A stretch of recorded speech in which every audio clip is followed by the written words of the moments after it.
a todos, paz e graça, amém? Quero compartilhar uma palavra com os amados. E essa palavra está lá em Atos, capítulo 9.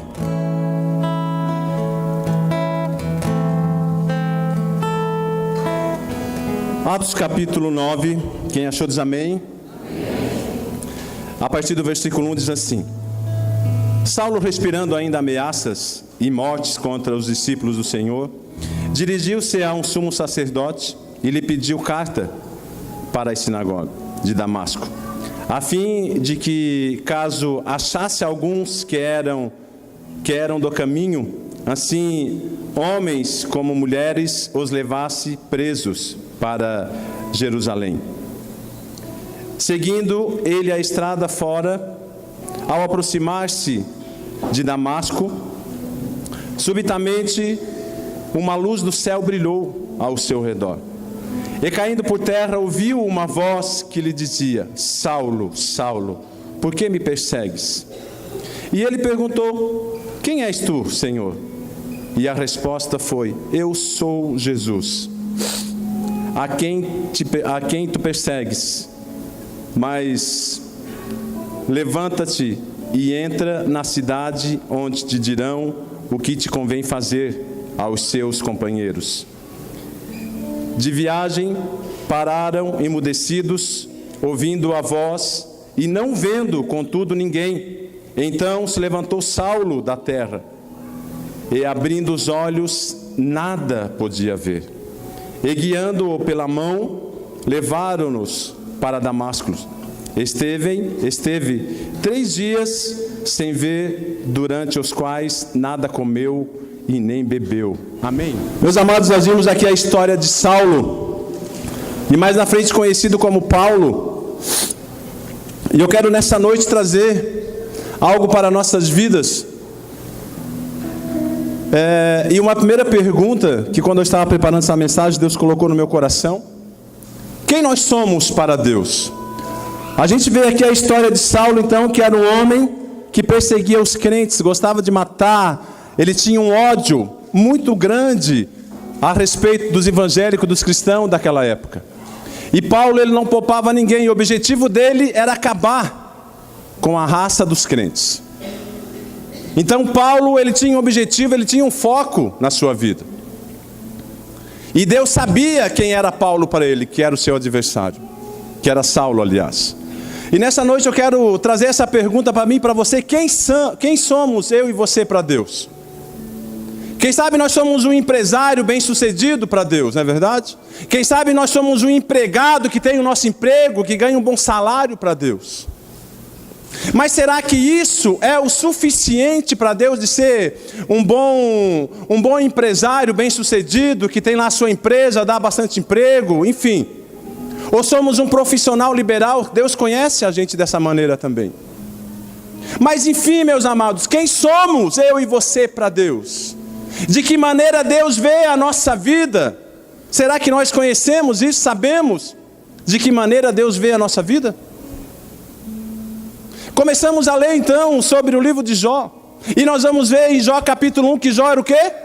Um homem reto e temente a Deus. Quem dizia isso? Não eram os seus amigos, era Deus que dizia para Jó: Jó, tu és um homem reto, temente a Deus e que se desvia do mal.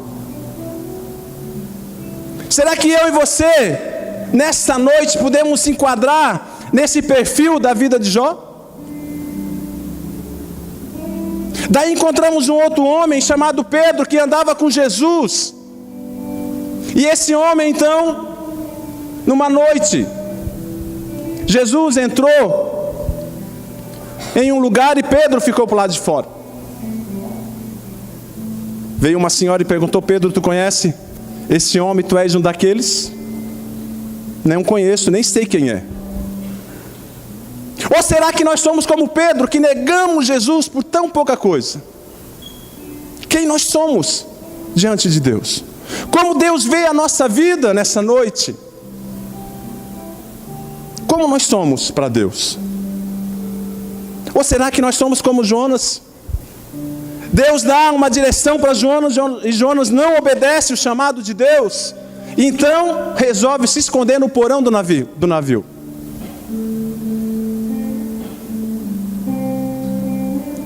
Daí encontramos então Daniel capítulo 3, e seus amigos Sadraque, Mesaque e Abednego. E na história de Daniel, então, capítulo 3, havia um rei que tinha determinado um decreto. E todo o povo, toda pessoa, todo indivíduo daquela cidade tinha que se prostrar diante da estátua que foi construída de ouro. E esses 3 homens, então, tomaram uma decisão de não se prostrar diante desses deuses. E todos nós já conhecemos essa história. E quando eles não foram prostrados, já tinha uma fornalha de fogo lá, muito quente, esperando os 3. Diante de uma dificuldade, muito difícil, né, de encarar hoje em dia, ser jogado dentro de uma fornalha de fogo. O fogo era tão quente que as pessoas que jogavam os 3 lá dentro foram queimados, que estavam por lá de fora.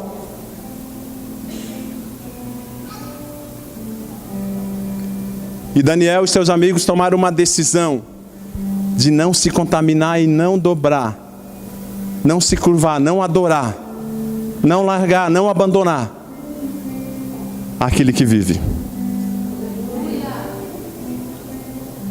Encontramos mais um exemplo de não abandonar a Deus em meio às dificuldades e às lutas. E aqui nós encontramos Paulo na leitura de Atos capítulo 9. E Paulo era um homem que sabia de tudo, conhecia todas as leis. E daí um dia então, Jesus resolve dar o fim na história de Saulo. E Jesus então resolve marcar um encontro numa estrada com Saulo. E daí quando Saulo então vê aquela luz, que não conseguiu mais abrir seus olhos, ele caiu do seu cavalo e foi parar no chão. Deus queria mudar a vida de Saulo. Meus amados, e essa história ela dá sequência, que depois então foram levar Saulo para casa numa rua. Fui ler a história da rua, era uma rua muito famosa naquela ocasião. Uma rua onde moravam as pessoas nobres, a rua direita. E ele ficou lá 3 dias e 3 noites, sem comer e sem beber nada. E provavelmente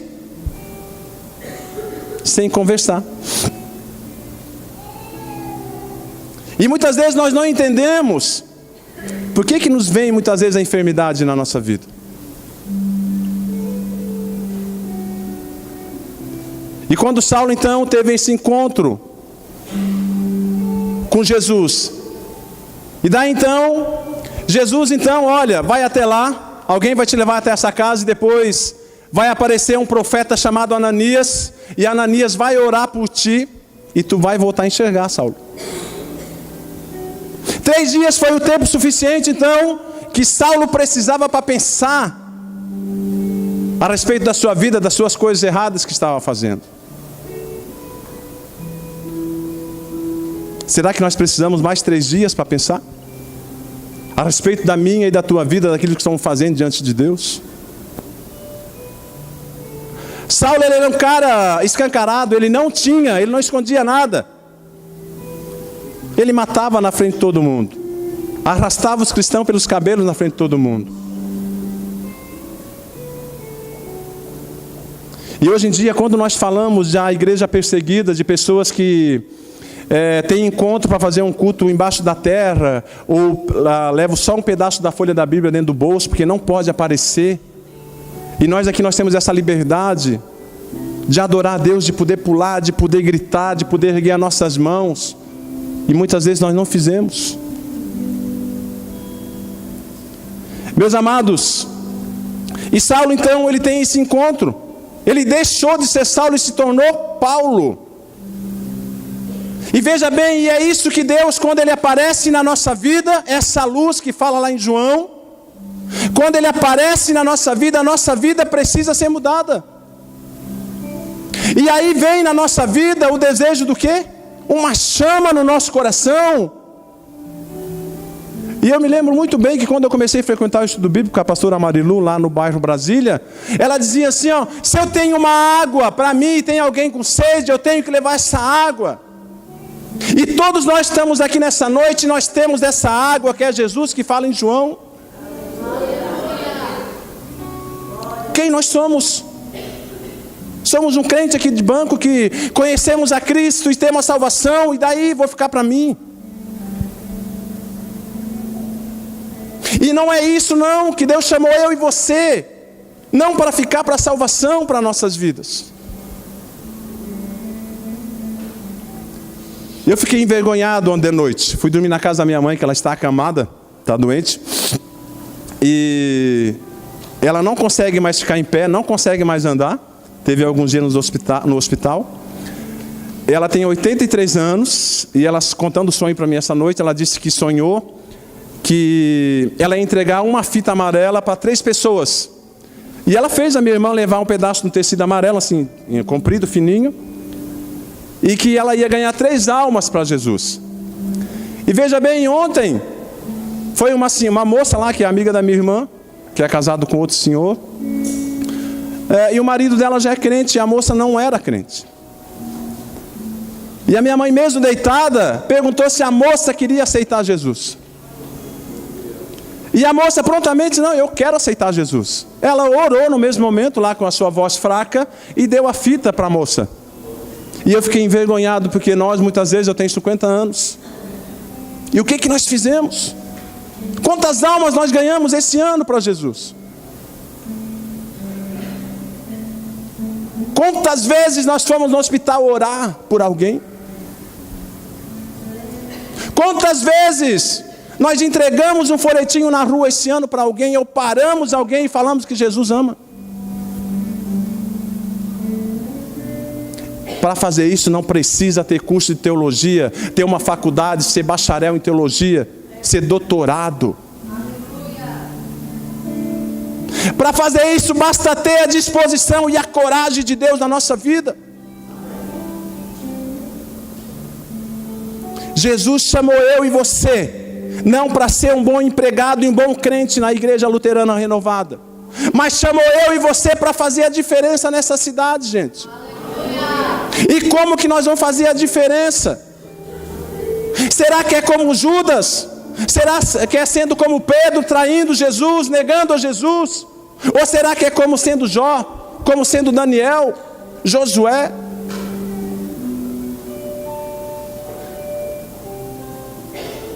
Meus amados, quem nós somos diante de Deus? Quem você é diante de Deus? Você é um marido que tem filhos? Só isso? Quem você é? Quem você é diante de Deus? Quem é você para Deus?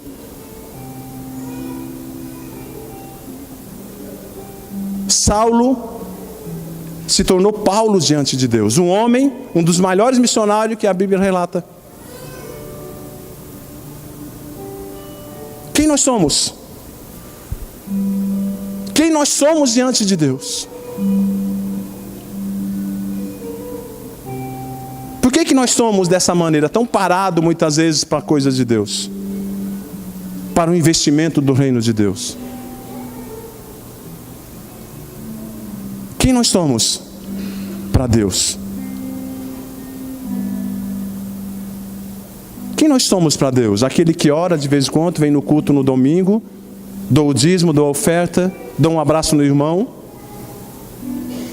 e tá bom. Quem nós somos?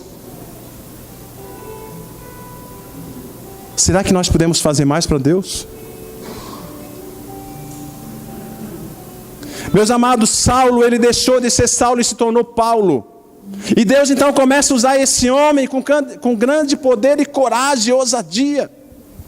Ele não tinha medo de nada, a ponto de fazer viagens missionárias e dormir no meio do mato. Quero testemunhar para vocês que ontem de noite estava conversando com o Cassiano, acho que no domingo retrasado, né? A gente trouxe ele aqui, a gente orou.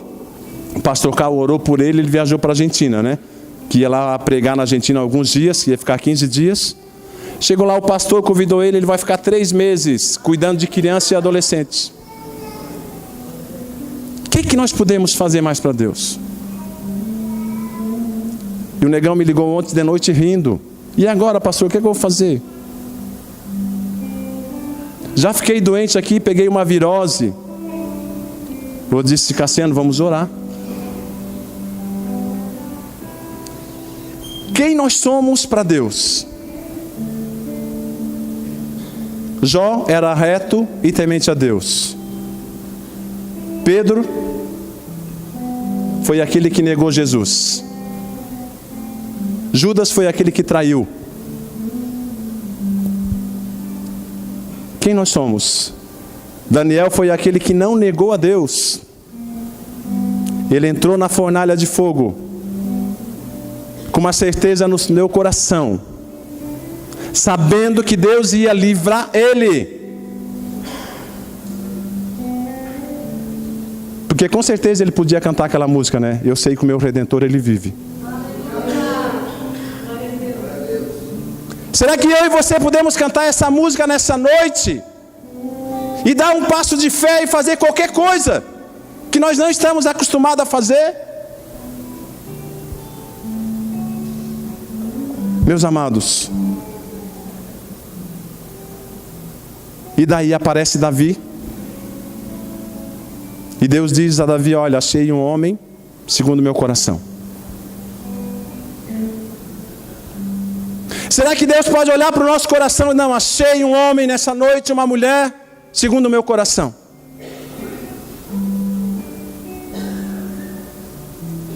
Será que Deus pode olhar para o nosso coração e falar isso nessa noite?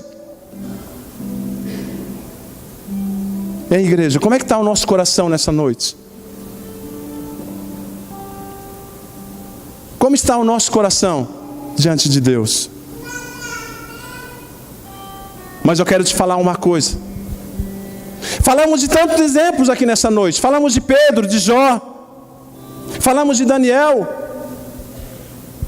Falamos de Judas. Mas o importante de tudo isso é que Jesus sempre tem para nós uma esperança nova nessa noite. Dizendo assim, não interessa quem você é. Ei, eu estou aqui, não interessa quem você é. Não interessa se você é Judas, me traiu. Não interessa se você é Pedro, me negou.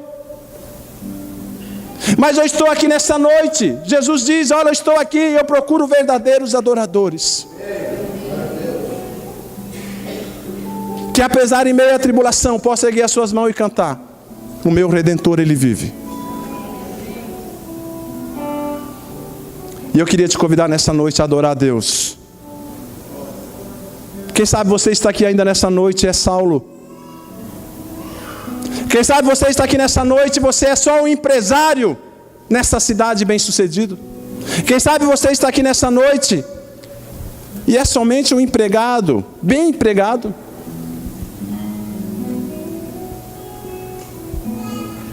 E eu quero te convidar nessa noite a não ser mais isso, a ser Paulo nessa noite.